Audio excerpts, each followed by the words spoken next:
J'ai créé mon entreprise Peinture Fraîche, ça fait déjà plus de 10 ans que je suis à mon compte.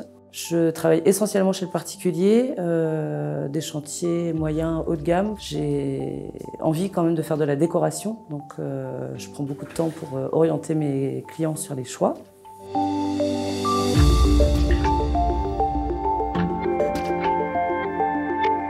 J'étais issue d'un BTS Action commerciale.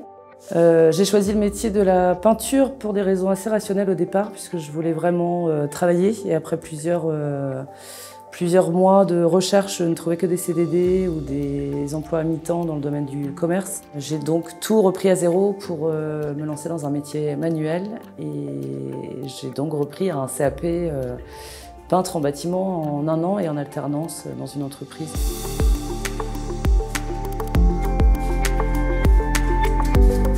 J'ai créé mon entreprise donc en juin 2011 suite à un licenciement économique qui a eu lieu une année avant, en 2010. Une boîte qui était située à côté de Rennes dans laquelle j'étais chargée d'affaires. Chargée d'affaires, ça consiste à faire les maîtresses et toute la conduite de travaux dès que le chantier commence. Donc c'est vrai que ça m'a permis de voir toutes les facettes du métier d'artisan peintre. Et suite à ce licenciement économique, j'ai eu plusieurs chantiers chez les amis et en famille. Et comme tout s'enchaînait assez naturellement, c'est devenu assez évident de me mettre à mon compte en continuant de travailler de la même façon, en gérant un seul chantier à la fois et en m'investissant vraiment auprès des clients.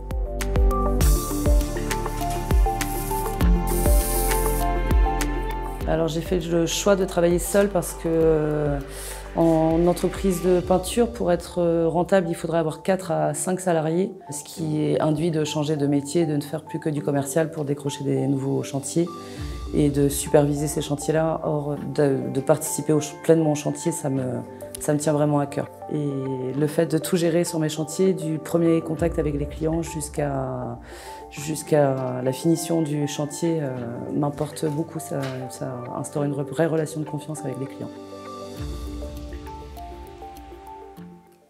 Bonjour Benjamin, c'est Elodie. Je t'appelle pour savoir si tu as une date pour le chantier Guillaume et me donner l'adresse que je n'ai pas eue. Mon entreprise ne fonctionne que par le bouche à oreille. C'est un parti pris de ne pas faire de publicité sur mon camion, de ne pas avoir de page Facebook. Je pourrais quand même avoir un site internet. J'ai quelques photos à présenter à mes clients sur demande par contre, mais je ne travaille qu'avec le bouche à oreille, ce qui instaure vraiment une confiance dès le départ, dès la première rencontre avec mes clients, puisque souvent ils ont vu mon travail chez des amis ou des voisins.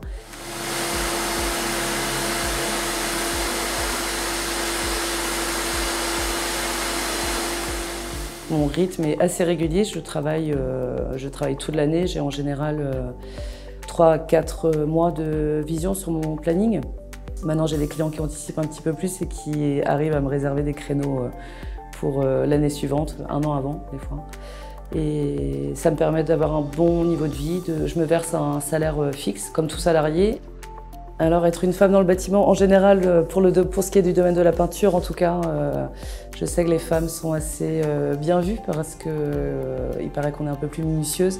Et je pense qu'on s'implique aussi plus dans les conseils auprès des clients pour la décoration, peut-être plus de sensibilité ou de curiosité aussi vis-à-vis de la décoration. Et en tout cas, je découragerais aucune femme de devenir peintre. La plupart des femmes d'ailleurs que je connais qui se sont formées entre 20 et 30 ans ou même après, se sont mises à leur compte assez rapidement par la suite.